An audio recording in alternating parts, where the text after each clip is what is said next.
G'day, crew. Welcome back to Run to Remember. I'm Anthony Simon, and today we have Coach Dave Robertson, and as commonly known as Robbo. He's definitely got a few stories to tell, a few adventures, training elite athletes, whether it be at the Olympic stage or the weekend warrior, no doubt, giving tips on the on the runs, the 5K fun run each time. But a little bit of background about Dave, and then we'll unpack some of that. Based in Newcastle in New South Wales, Dave is a physiotherapist turned primary school teacher. Wow, that is a adventure in itself, and a long-time passionate running enthusiast. So he's enjoyed a lifetime of running, and in recent decades has taken part in events from parkrun, over 400 completed. Dave, that's probably a lot more than that now. So I want to hear more about that motivation, getting up every Saturday morning, up to half marathons, ultra distance races, and Ironman triathlon. So definitely want to hear more about that. I'm planning to do my first full one next year, done a few halves. Since 2012, Dave, you've been heavily involved in commentary, announcing and media coverage of elite running athletes, including the Olympic Games, Commonwealth Games, and a host of international and domestic events. You are the co-founder and co-host of a popular podcast, which needs a little bit of updating. So this might give you enthusiasm to get back into it. The Naked Runners. So not the Naked Runners, Naked Runners. You can tell us definitely more about that. I don't know. Was it some, Friday night you rocked up at parkrun naked and then you thought, oh, I'll do a naked run? Not too sure. So maybe that's a good story, or we'll just make it up. It's described as two Aussie blokes passionate about sport and sharing love of running, getting more people moving.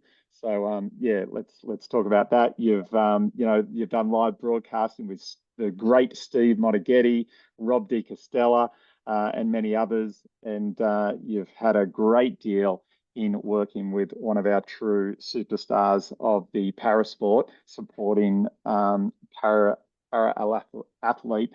Lauren Parker as a handler back in 2018.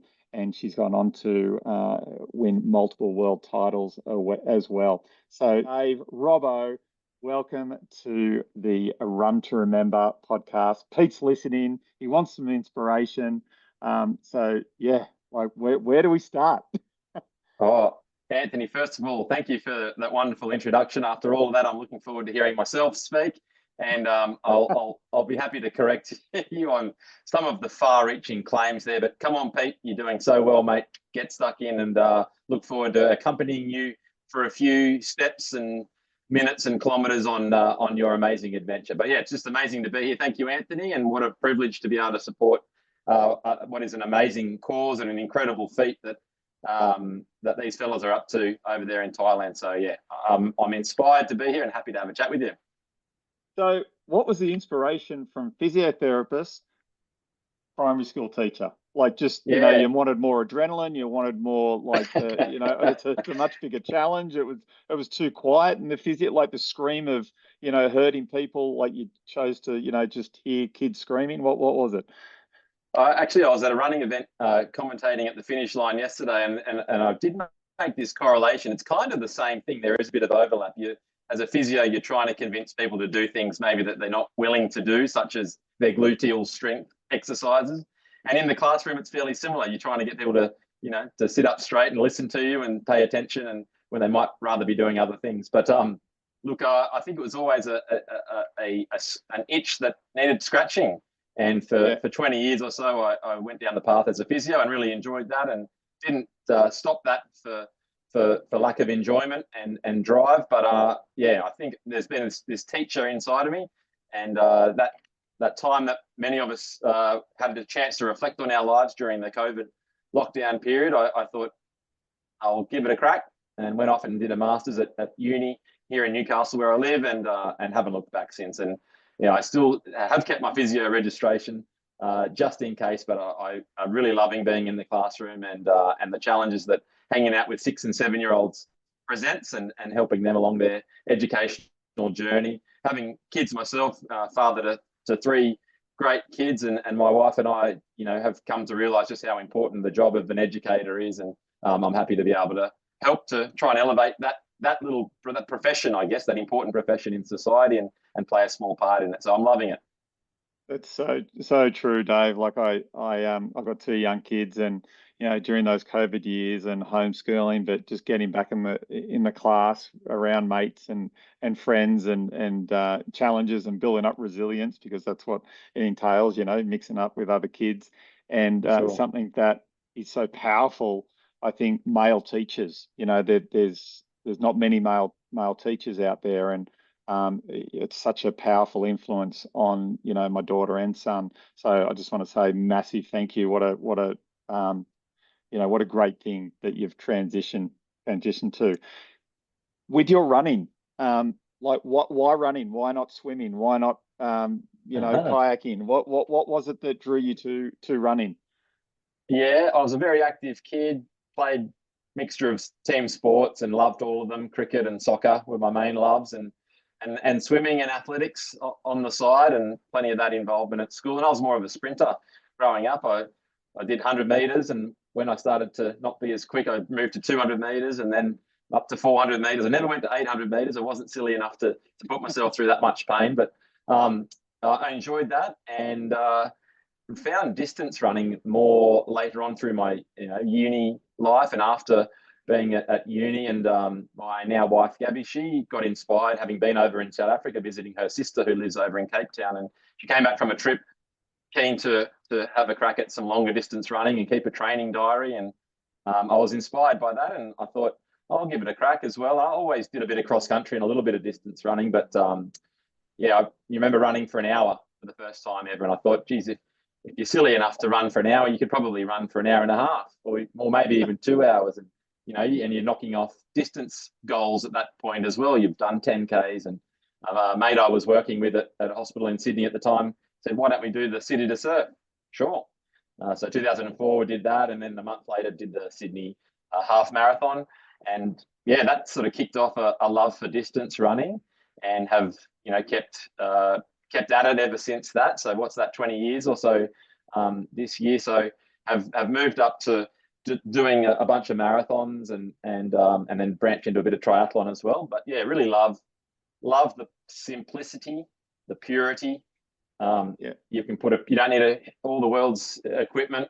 You can just pop those shoes on and head out. And if it's for 5 minutes or 5 hours or 1,400 kilometers in some people's cases, it's got so much to offer. And I think from obviously the physical point of view, I've been a health professional for all these years, and very passionate about promoting movement, whatever it is. Running just seems to be such an easy thing to come by, and give us so much bang for your buck. And so I guess I've been an advocate, I've been an enthusiast for it myself, and I've not just the physical benefits, but obviously the mental and social benefits of it as well. We all are better humans, having been for a run and having moved our bodies, and it's what we're designed to do, I'm convinced. So yeah, it's been easy to stay excited about over the years, and you get a few niggles and a few setbacks at times, but on the whole, it's been just an amazing I guess hobby experience, a thing to just keep going, and I hope to do it till the day I can no longer do it for as long as possible. Well, let's look at that a little bit deeper. And one thing you mentioned that is really good for that mental stability and toughness. And just in leading into that, I feel like you've followed a very similar journey to Pete, because no doubt we all know that he's been doing many bike rides, and sort of in the last few years he's sort of started doing a few more runs, and then he's done the ultras and a little bit bigger. And then 2 years ago, he thought, you know what, I might run 1,400 kilometers over 26 days. So what you're saying is your next challenge is going to be 1,400 kilometers at maybe Hans's 25th or 40th anniversary, mate. You're young enough. Yeah, well, I look, I've explained to you there a little bit. You put me on the spot. I've just explained to you my love of running and how much I love it. And I can get my head around most a lot of athletic feats. I can't even begin to understand that level of what it takes, and that amount of time on your feet to do it day after day. You know, with people that have run a half marathon, they've run a marathon. You get to milk that for 3 months. That 142K run, you wear your medal, you tell the world, you ride the highs of that, and the bloody sore legs that you get, and you can't walk downstairs. Pete's got to do 20 more Ks than that every day and back up for 26 days in a row. So I find it hard to get my head around just how a human body can do that. And but I know Pete can do it, and I know it's that mental side of things. If you can what do just you keep tap that body, into, Dave? Like what do you tap into when you're, you know, that last 5K of a marathon, or you know, you're doing your Ironman, and it's you know, a marathon after your 3.8 kilometer swim and 180K bike ride. Like what do you tap into? What do you think about, and what drives you forward? Yeah, great question. You give me goosebumps just giving me pause to reflect on that. And it's the people that are near and dear to you. It's your loved ones, your best mates. You think about why you're doing it, the sacrifices that those people make. You know, there's a sacrifice my family makes that allows me to get up on a Saturday morning and go across the road and do parkrun. That's not me. That's me not giving time to my family at that point. But I get a lot of enjoyment out of that and a lot of benefit. So, you know, the UTA experience, and anyone that's done it, I know Pete's done it, and my sister Ali was there, and anyone that finishes these 50K, 100K, 100-miler events, they're in streams of tears, and it can get you without warning. And Okay, welcome back, Dave. We had a few audio issues there. What I was saying earlier, we had a bit of a chuckle that you're not in charge of IT for the school. You know, so that's all good. Where are your kids when you need them? They're the superstars on the computers. Exactly. But all good. I just want to go back and maybe put yourself back in and you know, have you reflect during those real challenging times when you're you know, maybe got 10 kilometers left of a marathon, after swimming close to 4 kilometers and riding 180 kilometers, and then after that going out and running a marathon. You know, what is going through your mind? Like, what keeps you going? What's the drawer there? Yeah, generally your mind goes directly to those people who are most important to you, and often the people that are the most important are probably the ones that are out there cheering you on at that time and carrying the bag and handing you the drinks, and you know, they're giving you that emotional and that support that you need, and you know, the thoughts of what they're sacrificing to be out there and give you that support fuels the purpose and the drive to want to keep going, and you know, and honor them and their efforts, and you know, and then memories of people that, you know, that have been in your life that maybe have passed on as well, and you go to some deep places, and I can only imagine what being on your feet for 26 days in a row does in terms of giving you plenty of time and space to think about what's important in your life, because you certainly, running does allow you to do that, gives you time to have a free space and have a good think about what's important. And yeah, so to answer that question, and it is tough, you know, the back end of these kind of endurance events, and you question why you're there at times, but you know, you come to realize that it will finish, and a moment in time will come, and I guess you can picture how beautiful that's going to feel, and when you do get to, you know, embrace those loved ones and run across the finish line holding one of your kids, as I was lucky enough to do it in the Blue Mountains at one of the UTA events a few years ago. So it's those kind of things, I think, that really help to push you along.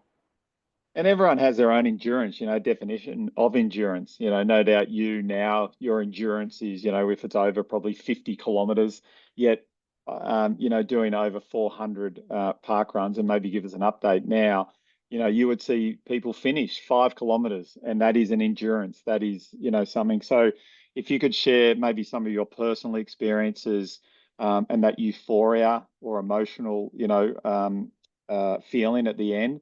Also, you know, some elite athletes that you've worked with or commentated beside, like Steve Moneghetti or Rob D. Castella, and we'll sort of talk a little bit more about Lauren Parker, the triathlete. but also three categories, and also, not just, but, the average day person finishing a 5 kilometer, ultra in their world. Yep. Yeah. You've taken me straight back to New Year's Day, 5, 6, 7 years ago here in Newcastle at Newey Park Run, the park run where I live and am close to, and a fella turned up and he got to the finish line this day, and it wasn't quick, 53 minutes or so. And as he crossed the finish line, I'll never forget, he burst into tears. And myself and a few of the other organisers, ran to his side just to make sure that he was okay. We thought he might have hurt himself or something was going on, and he was just so overcome by emotion that he had finally done it.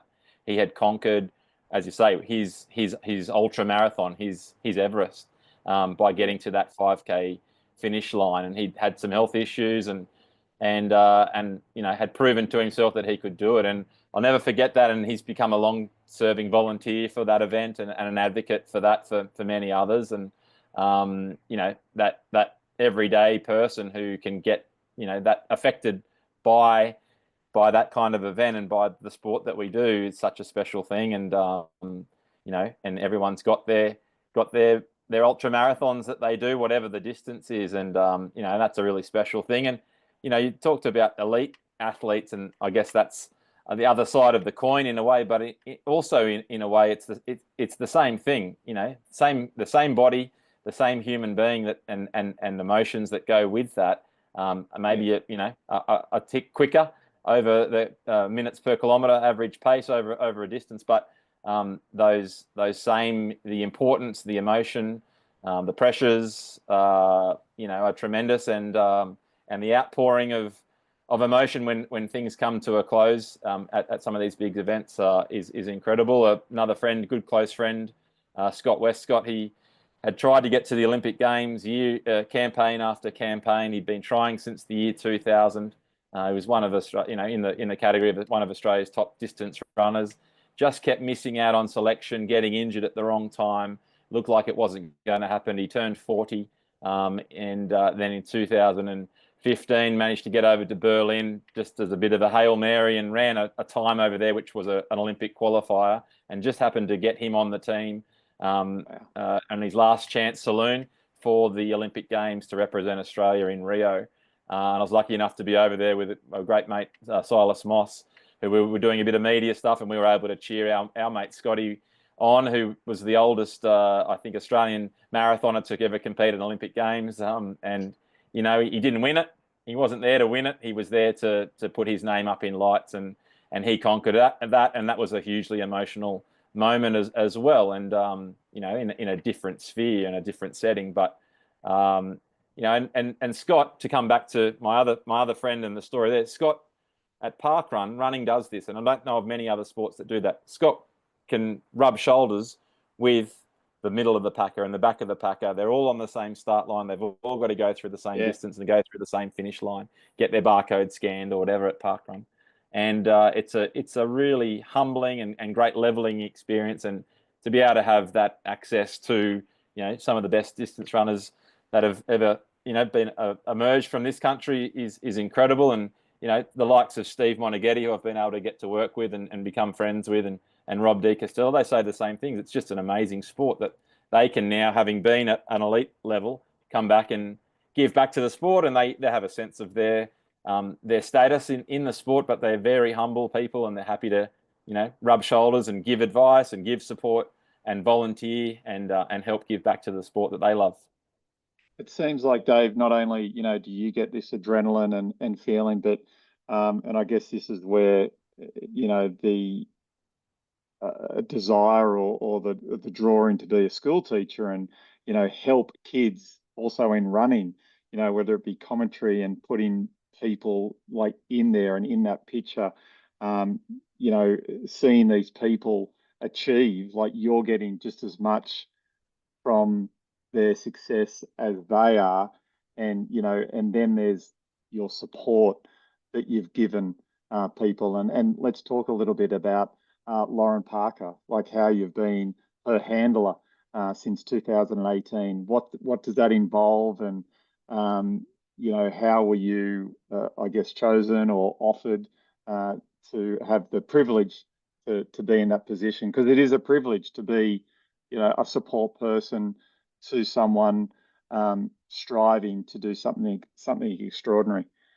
Yeah, no, very much so, Anthony. That's the best way to describe it. And it's a position that I fell into, I guess, kind of by accident. Over the years, I've been able to forge a friendship with Kurt Fernley, who lives here in Newcastle as well. And many of your listeners and viewers will know that name in the world of athletics and sport. And just good blokeness, I guess, as well. He's one of the best people you'll ever meet or hear him speak. And it was Kurt that rang me up, and it was not long after Lauren. So Lauren Parker, who was a very, she's an elite level triathlete, Ironman distance triathlete. She was a gun swimmer as a junior, coming up through the ranks. She was at the level of competing at Olympic trials and things as a teenage swimmer in Australia, and then moved on to triathlon. And but yeah, she was training for the Port Macquarie Ironman in 2017, and had a sudden accident. Riding on a road north of Sydney, her last training ride. She was the fittest she'd ever been in her life, and just finishing off the training ride, and she sustained a serious accident where she more or less broke majority of bones in her body and some serious injuries, but none more serious than injuring her spinal cord.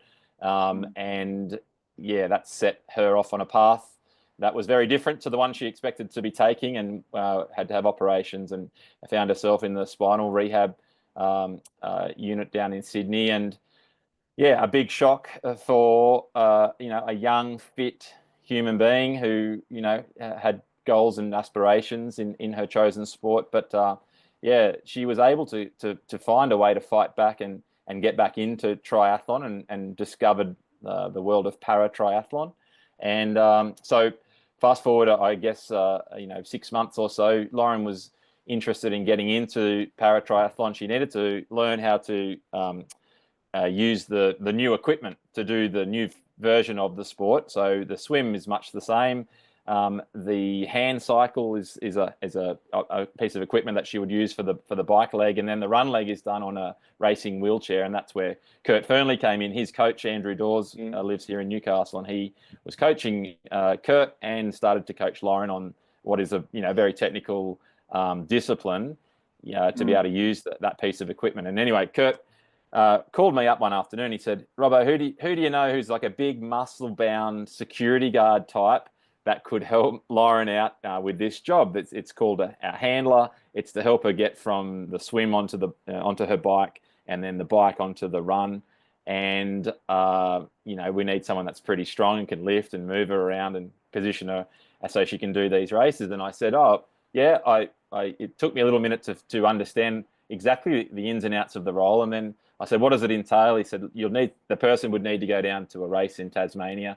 And then there's a race on the Gold Coast, and then she's likely to be picked for the Commonwealth Games on the Gold Coast in 2018. And that's where my ears pricked up a little bit. And I'd been working in athletics, doing a bunch of media, and sort of thought, oh, right, so you'd be on the team to help Lauren and be there. And I thought I'll check with my wife and see if she knows anyone, and maybe see if she'd be interested in having me do that role. Anyway, that's how it came to pass. And I caught up with Kurt and Lauren, and we had a chat. And look, I was as a physio, I was working in workplaces doing a bunch of manual handling training sessions. So I was applying my knowledge of how to safely lift and position your body. And I thought, look, if we do this, and we could try this. And anyway, I got the gig, and we went down to Tasmania, to Devonport, and I was there very nervous, very green, eyes wide open. And we got to the first transition. Lauren's come out of the swim. She's got a full wetsuit on, comes into transition,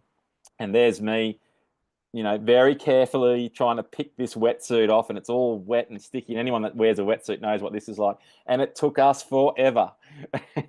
And they're so hard to get off. And so you should see us nowadays. We get these things off in record time. It looks pretty aggressive, but it's just got to be. You got to rip this thing off. But yeah, in the early days, it was tough. And we had 60 minutes. Had a film crew there. They were filming me. The pressure was on, And look, it wasn't pretty, but we got through it, and we could only get better from there. And actually, we turned what was a weakness into a big strength. And in the lead up to those Commonwealth Games on the Gold Coast, we would go to the track here in Newcastle, and we would practice it, and we do it again, and we do it again, and we do it again, and we would just repeat the process so that it became so second nature, which seems funny, and it's a very small part of her overall race experience, but it's a critical thing. And the seconds and the minutes, in that transition it's dead time. So you just sort of want to minimize that as much as possible so that she's not giving away time to her competitors. And we managed to make it turn a weakness into a strength. And as you say, a privilege to have had that opportunity to witness Dave, Lauren, work with her and help her out. Yeah, you say it's a small part, like it's particularly for Lauren, it's a huge part, because that's really the only section of I guess an 8 to 10 hour race. I don't know the time, but 8 to 10 hours or 12 hours in which she's reliant on you.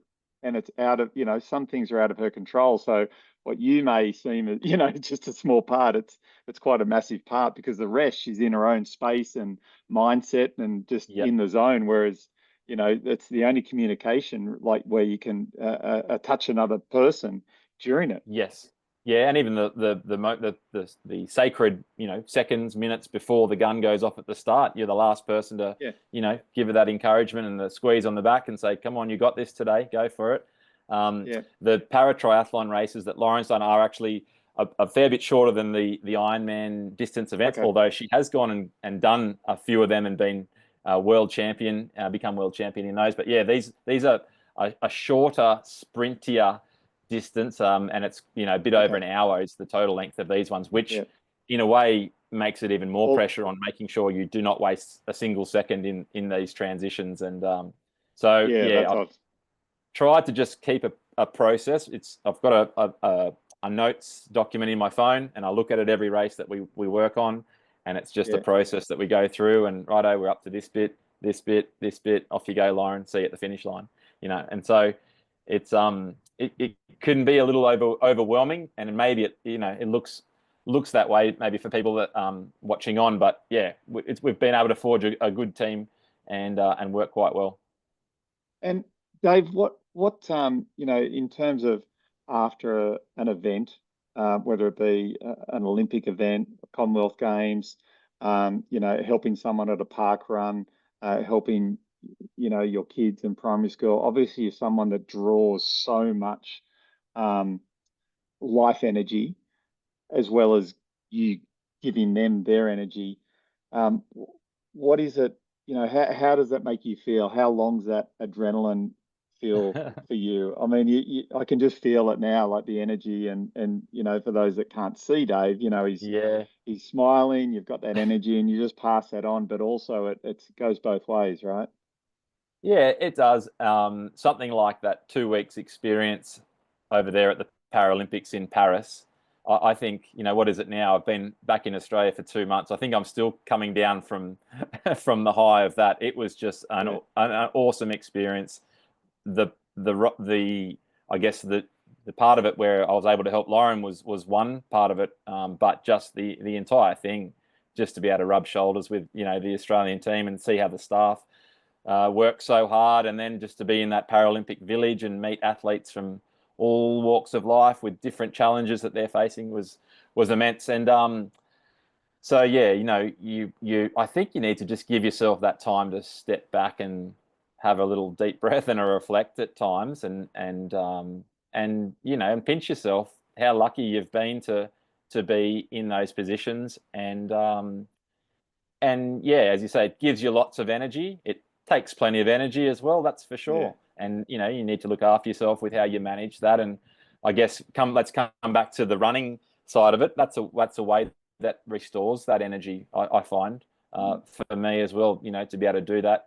I guess one highlight for me in the Paralympic village, again away from helping Lauren directly, I would go out for a 5, 6, 7K jog and be joined by some of Australia's best Paralympic athletes from the track, friends of mine that I've got to know and interview over the years. Michael Roger, because a silver medalist over there in Paris, and These are just down to earth fellas and ladies that, you know, happy to have a chat with, and that was amazing. That was awesome. It wasn't the, you know, the most iconic running, but running in laps and laps of this Paralympic village. But just fantastic to be able to, you know, share those bonds and share those stories, and then see the athletes after their races, and some of their races didn't go the way they wanted, and there was heartache and pain, and you know, you give a mate a hug and say, listen, you're not defined by how that is, and you've got many more years and races ahead of you. I know that one sucks and hurts, but you know, you're such a great human, and you'll bounce back from it. So,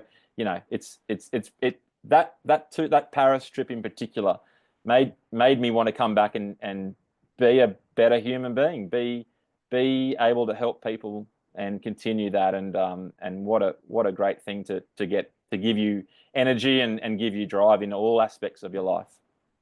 And with a multi-day event, and you know, whether within running specifically, you know, and they've had a hard day and they got to back it up the next day, because it's not like, you know, you'll be right, a few months, it'll pass, you can do the training.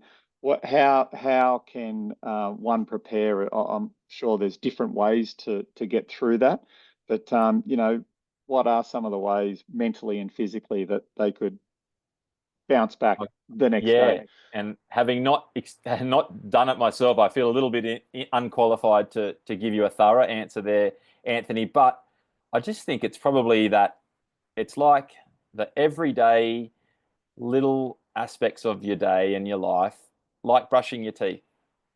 And like, I remember saying that at the village, you know, it's a huge big, you know, amazing event. Everyone's still got to brush their teeth. Everyone's still got to go to the toilet. Everyone's still got to go to bed at night and eat and do all those simple things, as big and enormous as this event is. So, you know, say Pete doing this multi-day thing, every morning he's got to put his shoes on and his socks and he's cover his blisters or whatever's going on. And he's got to eat and he's got to drink and he's got to do all the seemingly mundane, you know, boring process things. But that's how it gets done. It doesn't get done in an instant. It gets done. And I've heard it said, you know, Nick Bideau, one of the iconic coaches and managers of athletes in Australia, he talks about training, and he says every run you go on, you know, he'd say this to Scott Westcott, who he managed, every run you go on, it's like a page in the phone book. And on its own, it's a very flimsy, you know, structure. But then you add another page to it and another page, and all of a sudden you add all these pages and weeks and months and years, and you've got a really solid book that you can rely on, that's going to get you through some pretty hardcore events. And so, you know, you think of the phone book Pete's going to have at the end of this run, it's going to be incredible. And he's in his build up to even just tackling this event. You think of the phone book he's already created, that he's got to lean on. And every morning when he wakes up, and if he's got doubts, and Pete, if you're listening now, just think, mate, think of the pages that you have created in your phone book and the ones that you're still making now. And, you know, I think there's no magic bullet to any of it. It's just take that next step, take that next breath, get up the next day and put the shoes and socks on again. You know, it's just keep at it. And that's running, that's distance, that's endurance sport. And it's why some of these people, and, you know, put Pete in this category, they're some of the most chilled out and clear thinking people, because they've just had all this time on their feet, and they just are seemingly at peace with the world more than other people that I know. Ultra runners in particular just have this sense of serenity about them.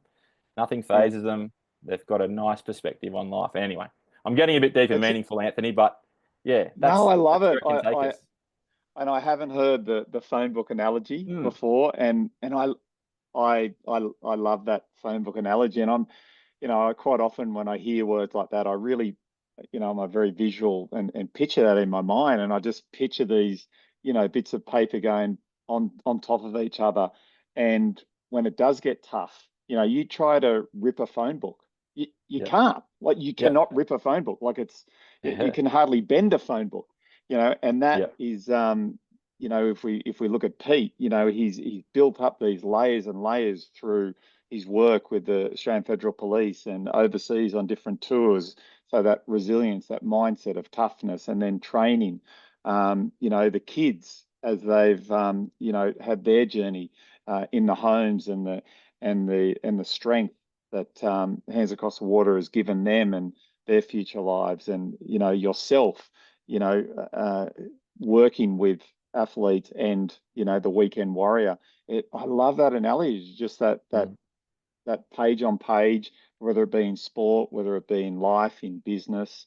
Um, yeah, there's so much Well, to look at there. here's me. You know, I was coaching runners, you know, 10 years ago, and we talked about running technique and trying to help people not have to go on. I was trying to put myself out of a job as a physio in a way by Yeah, helping them not make the mistakes and get the injuries which they would need physio for later on. But I guess my passion's turned a little bit if I think of these year one kids that I'm working with, and it's, you know, yeah, that gift of literacy, which I'm able to sort of be at the front lines to try and help with that. And you know, you could argue that's one of the main goals of kids in primary school, is to help them learn to read, and that doesn't yeah, just happen straight away, you know. And there's the book analogy, but that literally is just day after day, just keeping working yeah, at it, and good instruction, and you know, and I'm at the point now writing reports at the end of year one where you've worked with these kids for 12 months.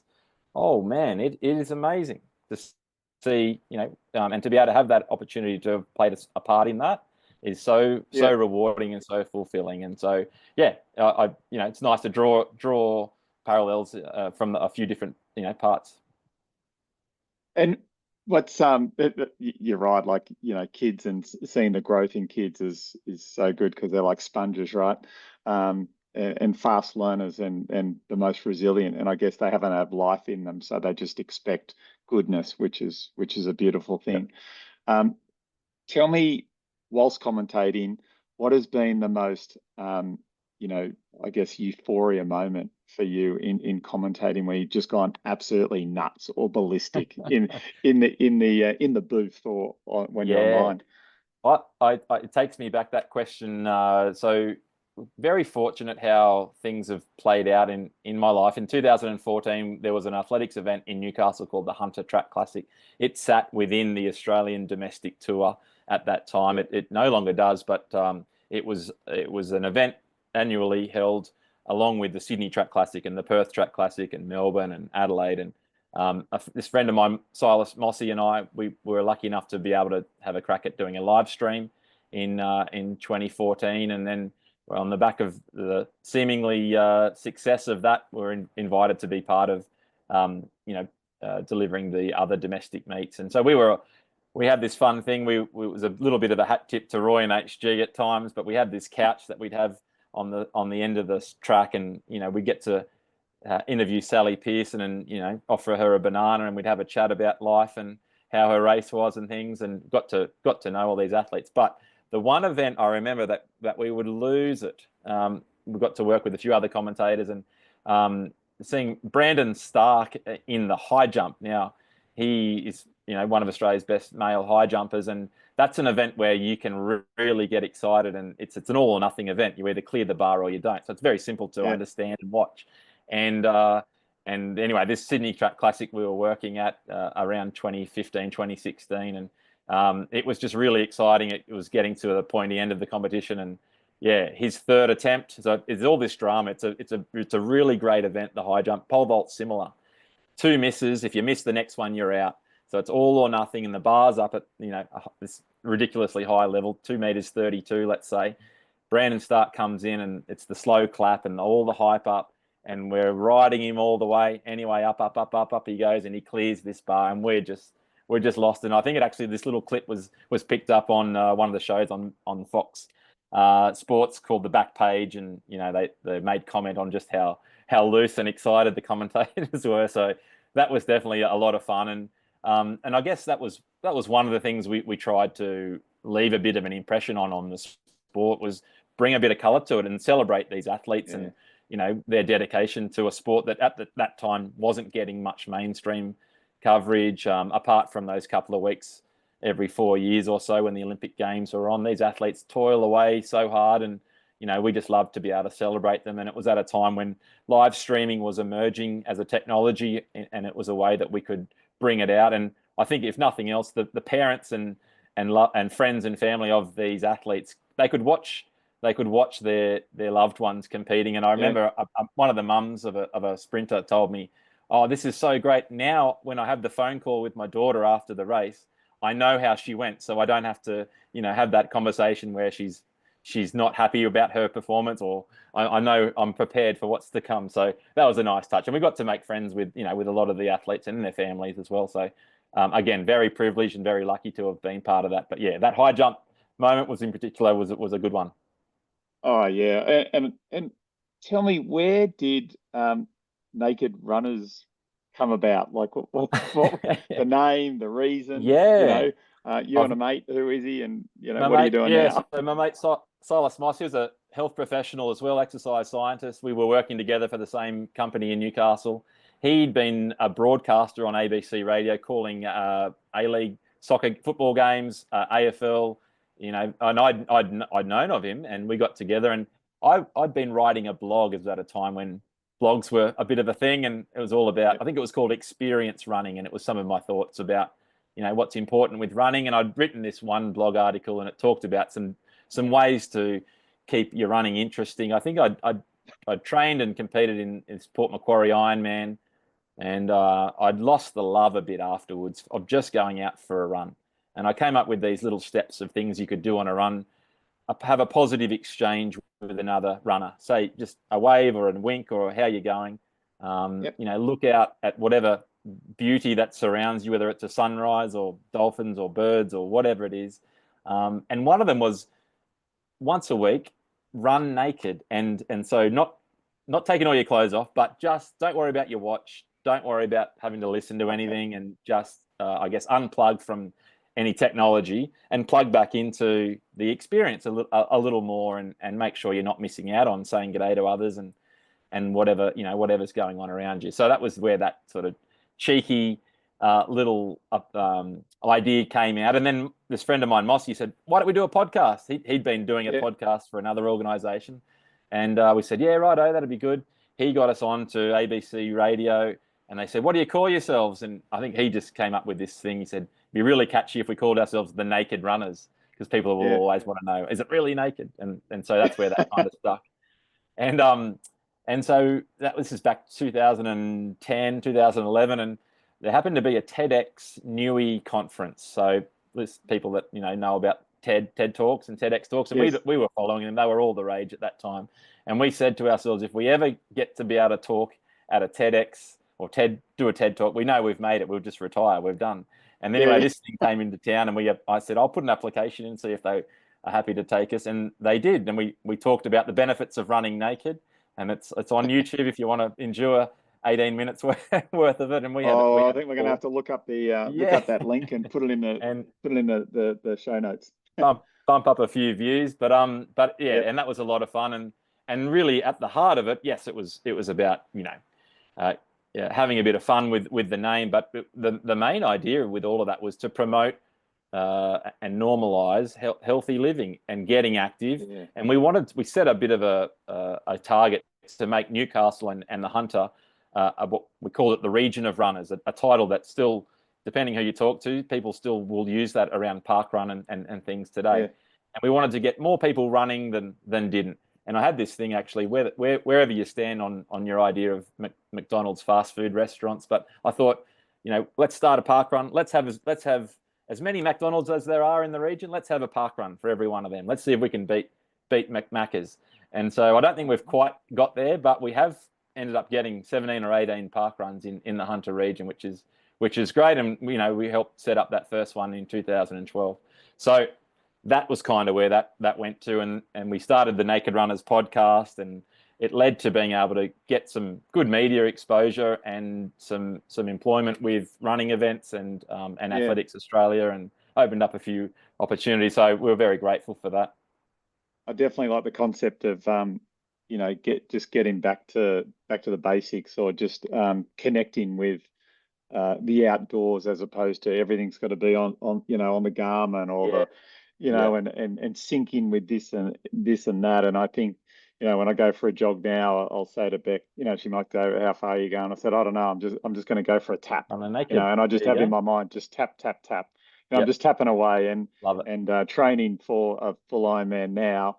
Yep. You know, I've just, it's not about the distance now. It's just about time. It's all about Yep. just time and connecting. You know, and I think, you know, when you do go for a run or you go for, you know, you're a snow skier and at the top of the mountain, just pause and stop and look around. Or if you're Yep. running, just sort of, you know, have a listen or listen to your breathing or slow down where you are consciously aware of Yep. your surrounds and be grateful for every moment, whether you finish the run or stretching and preparing for that run. Love it. Yeah. And pardon me for name dropping again, but Steve Moneghetti, who I've heard speak about his running experiences, Yeah.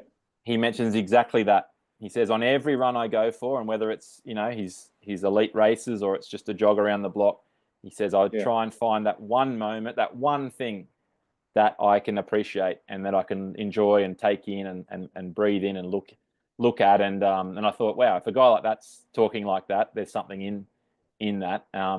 The other thing I just quickly touch on, the irony of having a podcast telling you to not listen to a podcast was always a little bit of tension.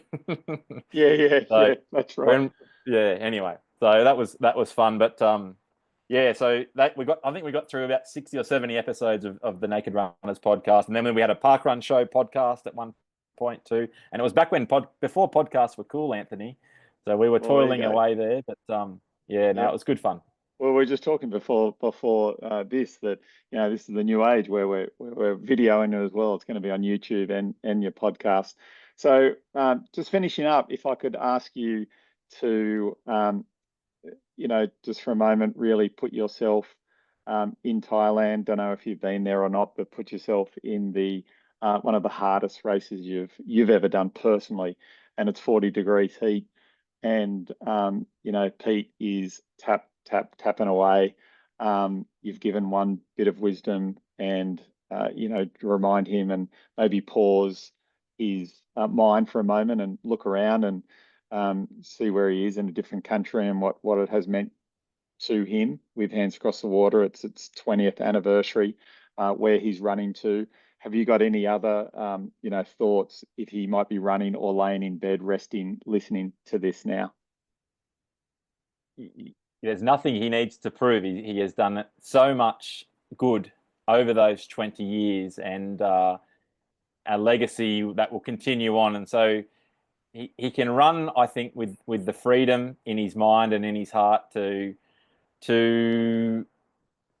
I think it'll take care of itself in a way. Such a good fella, such a good Yeah, cause.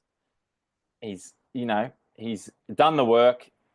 You just got to back yourself. You've got that covered. It's the body, and you've prepared yourself for that. And the funny thing with running is the brain can go to some strange places, and it can you don't even know how powerful that thing is, and yeah, and what your limits are and what your level of willpower is. So, you know, we're just all here so in awe of what you're doing, Pete, and it's just, if whether you're trying to get to sleep, or you're out there on the run, or you're trying to shovel in, you know, wheat bix or breakfast cereal or whatever carbohydrates you need to get you through it, mate, it's just left foot, right foot. It's just one step at a time, tap, tap, tap, as you say, Anthony, and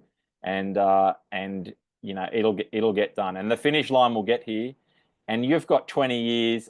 You can put your feet up after this one, mate, and see what's your next challenge. But honestly, like, a finish line will come, and just you can close your eyes and just go, wow, that's going to be so special. And but yeah, enjoy every little second of it, even the really hard bits. You know, it's all there for a reason, and just what you're doing is incredible. And I think when you give yourself up to a greater cause, as Pete's doing, as I said, you can get carried along by some pretty special forces, I believe. And yeah, so keep going, mate, and just oh so pumped Dave, for you. what your message to Pete, and you've lived by that yourself, to a greater cause, and how many thousands of people and families and communities you've helped start those park runs and been supportive of individual athletes and those listening to this. You all have your own challenges, and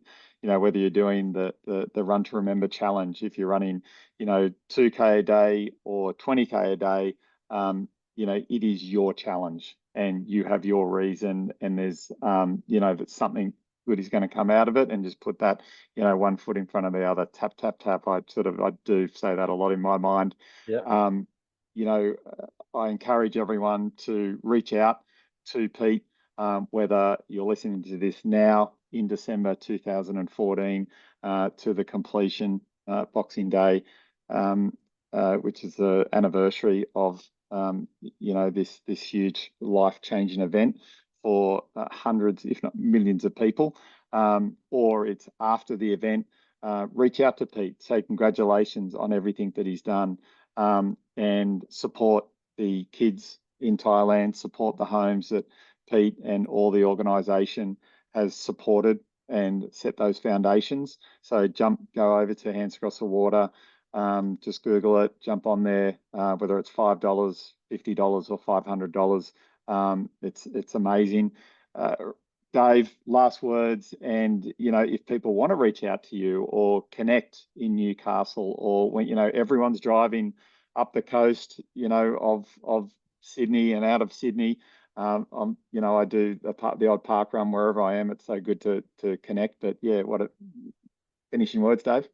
Come and join us at Newey Park Run anytime. If you're listening and you are yet to take that first couple of steps on your journey to running, what a great way to start that, and sign up. It's free.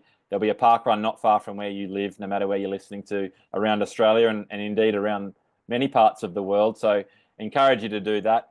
Move often, move well, and as I'm often heard to say, happy running. Love it. Thanks, Dave. Thanks for your wisdom, support, and encouragement. There is a lot of life experience there and a lot of energy that you're giving. So hopefully continue that journey and change those kids' lives and many more runners. Absolute pleasure. Thanks, Anthony. Go, Pete. Cheers. Go, Pete.